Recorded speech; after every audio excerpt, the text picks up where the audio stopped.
Welcome to Hypnosis Health Info. I'm Roger Moore. Came across an interesting report last week, December 5th, 2011, in WebMD that talked about fit outweighing fat when it comes to living longer. And it says fit people live longer regardless of weight changes. Fitness trumps fat when it comes to living longer. In a new study of more than 14,000 men, those who maintained or boosted their fitness level were less likely to die from any cause, including heart disease. This was true even if their weight stayed the same or increased compared to men whose fitness levels dipped over time. The new findings appear in Circulation, Journal of American Heart Association. It says in this report, this report, that it's hard to lose weight and maintain that loss. Well, folks, that's because they don't use hypnosis. The study points to an increased endurance as a potentially more attainable goal with even greater dividends. Many people worry about their weight and weight gain, but based on our study, weight change is less important than fitness changes, says researcher Duk-Chu Lee, PhD and exercise physiologist at the University of South Carolina's Arnold School of Public Health in Columbia. His advice? Worry less about your weight and focus more on maintaining or improving your fitness level. Lee and colleagues assessed the men's fitness via treadmill tests.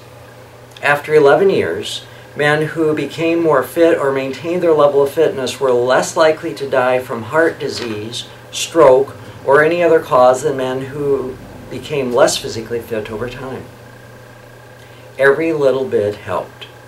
Each increase in their endurance level resulted in a lower risk in death. The men who did grow less fit were more likely to die from any cause, regardless of any changes in their weight, the study shows. Men in the study were aged 44 on average and were mostly white and middle or upper class. About 90% of these men were considered normal weight, so the results may not hold among all obese men. Normal weight women, however, would likely see similar benefits.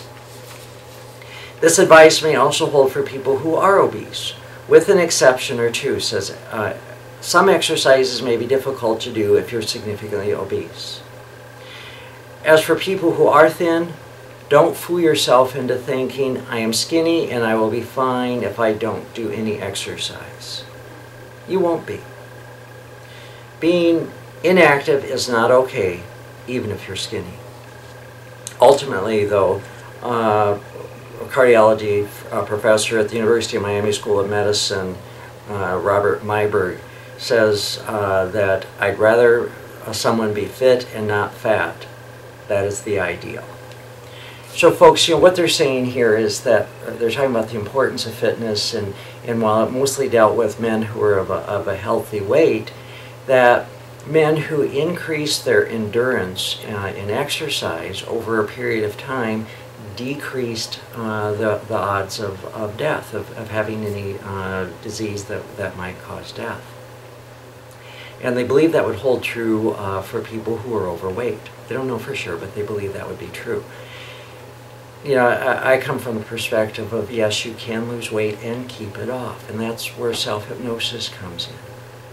That by changing your thoughts, changing your emotions, changing your behavior, it actually becomes pretty easy to change your relationship with yourself, to change your relationship with food, to eat when you're hungry, to make healthy choices, to lose weight, and most importantly, keep it off. And one of the beauties of self-hypnosis is that, yes, you can create that desire, that motivation to exercise, and actually find doing physical activities to be fun and enjoyable. So folks, get up off the couch, get out, be active, get involved in life and the world, and go out and see everything there is to see out there, whether you choose to go on walking tours or run marathons or ride bike or swim or whatever your activity might be. Get out there and be active. Get your family involved. Learn self-hypnosis and create that desire, that motivation to have health, to give care to yourself, to love and nurture yourself with exercise, with healthy food and healthy eating. I'm Roger Moore, and this is Hypnosis Health Info.